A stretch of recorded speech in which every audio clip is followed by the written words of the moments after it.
কমলা, কমলা। হাজির, এই নাও চা।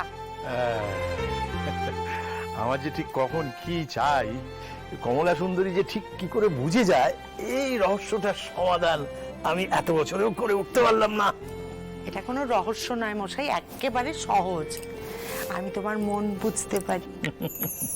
আমাকে একটু পেনটা দাও না। ও বাবা, কেন এখন কি পড়াশোনা করতে বসবে নাকি এই বয়সে? দাও না। আচ্ছা না, এই আমি না একটা বিয়ের লিস্ট বানিয়েছি নিজের মতো। হ্যাঁ, একবার তোমাকে শোনাচ্ছি, একটু দেখো না কিছু ভুল হয়েছে কিনা। দেখো তো, দেখো কি কি খরচ আছে। সেটা হচ্ছে বিয়ে বাড়ি, মানে বিয়ে বাড়ির ভাড়া, কেটারার, বিয়ে বাড়ির গেট, বিয়ে বাড়ির মণ্ডপ, আমাদের পল্লবীর জন্য একটা নতুন বেনারসি, আর বাকিদের জন্য সমস্ত নতুন জামা কাপড়, ঠিক আছে? আর পল্লবীর জন্য একটু গয়না বানাতে হবে, বুঝলে, সোনার। আর সাগর মানে জামাইয়ের জন্য শেরওয়ানির সেট। আচ্ছা, শেরওয়ানি না ধুতি, এটা কিন্তু ওদেরকে একবার জিজ্ঞেস করতে হবে, বুঝলে। আর জামাইয়ের জন্য সোনার আংটি, আর ও হ্যাঁ, যাদেরকে নেমন্তন্ন করবো তাদের জন্য কার্ড ছাপাতে হবে। আর কি কিছু ভুলেই গেছি গো? হ্যাঁ, কি গো, কি হয়েছে গো? তুই খুব ক্লান্ত না? আরে সারাদিন খুব খাটাখাটনি গেছে, কি করব বলো?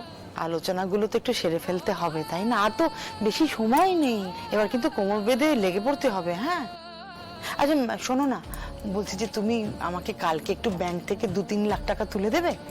আমি তাহলে সবাইকে এই অগ্রিম দিয়ে মানে। কি হয়েছে গো? তুমি চিন্তা করছো না? কেন চিন্তা করছো বলো তো? টাকা পয়সার চিন্তা করছো? বলছি যে আমাদের ওই 10 লাখ টাকার ফিক্সড ডিপোজিট আছে না, ওইটা দিয়েই তো সব হয়ে যাবে। এতগুলো টাকা পাস, শঙ্কর টাকাগুলো ফেরত দিতে চাই, সে টাকাটা তো নিলিই না, উল্টে ওর ছেলের পকেটে এতগুলো টাকা তুই বুঝে দিলি। তুই যে টাকাটা দিয়েছিস সেটা তো কমলা বৌদি জানে না, জানতে পারলে কি হবে বুঝতে পারছিস? কি গো? মানে ওই সাইনটা একবার হয়ে গেলি। ফিক্সড ডিপোজিট ভাঙাতে আবার কার সই লাগে? ম্যানেজারের? হ্যাঁ হ্যাঁ, মানে ম্যানেজারের। ও তাহলে শোনো না, তুমি কালকের মধ্যেই সব সেরে ফেলো, সেরে আমাকে একটু টাকাটা তুলে দিও গো। হ্যাঁ, এই দেখো তো, এই ফর্দটা একটু ভালো করে দেখো, আমি কিছু ভুলে গেছি কিনা।